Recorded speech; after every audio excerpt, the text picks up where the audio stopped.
বয়সটা শুনেন। আমার থাকে আমি কিন্তু জান্নাতে যাব না। আল্লাহ বলছেন আপনি না গেলে তো জান্নাত উদ্বোধনই হবে না। এবারে মামলা কি দাঁড়ালো? আল্লাহ পাক বলে যে আমি তাহকামুল হাকিমিন নিজেকে বলেছি, বিচার না করলেও তো জিনিসটা সুন্দর হয় না।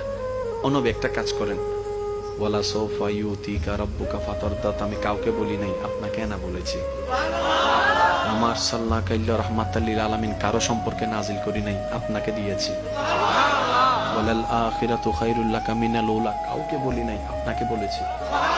আর আমি আল্লাহ ভালো করে জানি আপনি হচ্ছেন উম্মতের দরদি নবী। আপনি নিজের জন্য কাঁদেন নাই, সন্তানের জন্য কাঁদেন নাই, পরিবারের জন্য কাঁদেন নাই, নাতির জন্য কাঁদেন নাই, যত কেঁদেছেন জীবনে সবকিছু উম্মতের জন্য। এমনকি হাসরের ময়দানে যখন সর্বপ্রথম আমাদের নবীকে আল্লাহর হুকুমে তোলা হবে, আমাদের নবী উঠেই জিব্রাইল আলাইহিস সালামকে প্রথম প্রশ্ন করবে, ও আমার ভাই জিব্রাইল, আমার উম্মত গুলা কোথায়? আইনা উম্মতি, আইনা উম্মতি, আমার উম্মত কোথায়, আমার উম্মত কোথায়, আমার উম্মত কোথায়?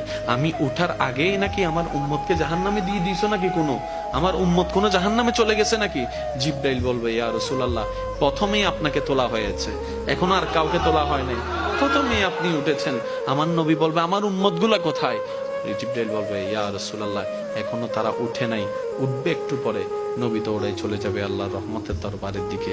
সিজদায় যে পড়বে একটাই কথা থাকবে, রব্বি হাবলি উম্মতি।